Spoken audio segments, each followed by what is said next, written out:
The one and only Jason Derulo joins us now. Morning. Good morning. That's a hell of a resume, kind of making me feel a little inadequate over here. But that's also the reason why you wrote the book. Tell me why. Yeah, partly. So I took a look at my life and I tried to figure out what it was, within music when I made the biggest leaps of success, like what it was in those moments that I was doing differently and what made me the one that kind of stuck out amongst the crowd. And I started to utilize those same idealisms in business, and then my businesses just started to flourish. I utilized the same in social media, and social media exploded, and I was just like, wow, like it's the exact same thing in every facet. So I was like, I gotta write this book because there's a lot of dreamers out there that are giving up their dreams for grad school or something that their parents want them to do. And there's a lot of dreamers out there that feel like it's too late. But I mean, I started, different things within my 30s and they're still flourishing, right? So it's the same things that got me successful in one area that got me successful in other areas. So I was like, I gotta write this book. You talked about routine.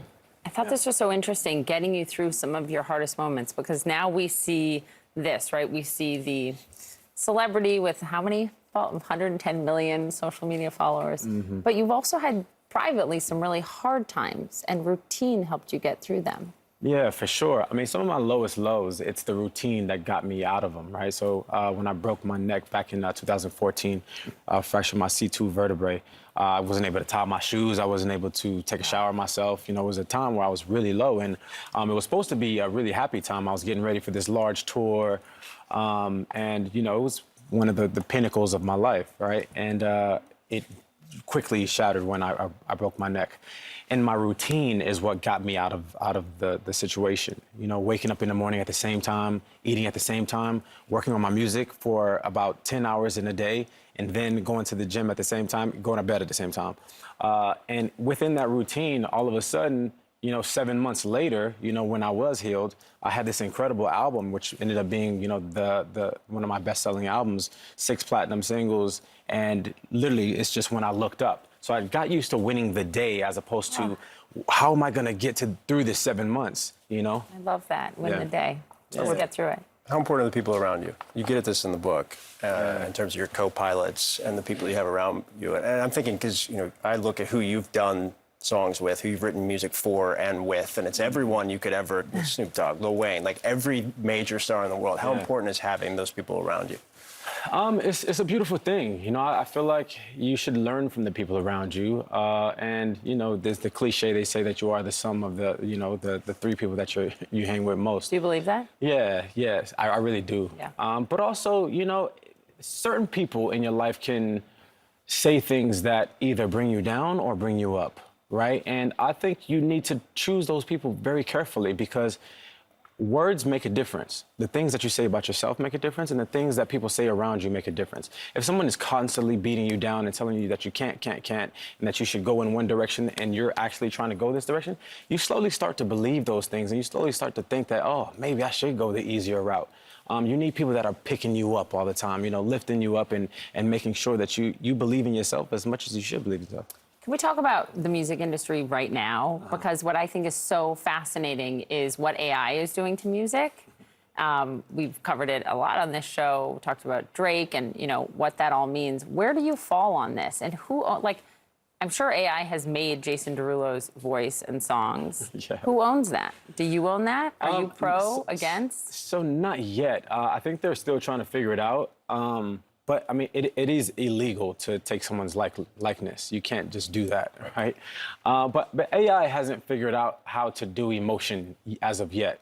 These songs that you're hearing with other people, it's still someone's voice, and someone has to write that song, and then someone has to, do the voice, and then AI changes the voice into the artist. So it's still somebody really talented that's doing it. So it's not to the point where AI is taking over to the point of us actually feeling something.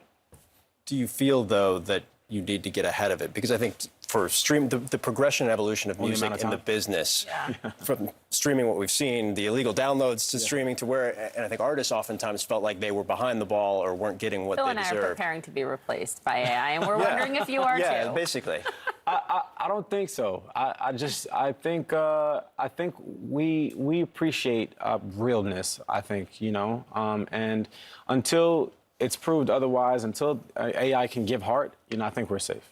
Just ask, and then you're the son of Haitian immigrants. Uh-huh. Seeing what Haiti is going through right now and has gone through for years, really since the earthquake, and politically there, just your thoughts on what your parents came from and where you are. So Haiti is everything for me. So my next chapter in my life is really about building up myself so that I can continue to build up where I'm from. I am, you know, as you know, from Haitian parents, and you know, they worked really hard to get to a point, you know. And for me, every time I go back to Haiti, my heart is just broken, you know, over and over and over again every single time I go back. And there's just the strongest people in the world. I just feel like they are the most resilient people on the planet, but we just need a break, you know, and I want to be a smart part of that break if I can be. So everything that I'm doing as of now, the end goal is to change where Haiti is at. It really is. A few years ago, spent almost a week in Haiti, rural Haiti, with some of the most remarkable people for a CNN report, and it really is a magical place. It and is. It deserves a lot. Absolutely, and there's such incredible beaches and such you know, amazing food, and I want the world to experience that part. You know, we always talk about like the down parts of Haiti. You're right. But there are just so many amazing things about it, and if people went more, you know, they would realize the beautiful side of it. You know, we have some of the most beautiful beaches in the world in Haiti. Congratulations. Congratulations. Book, and Thank you so thank much.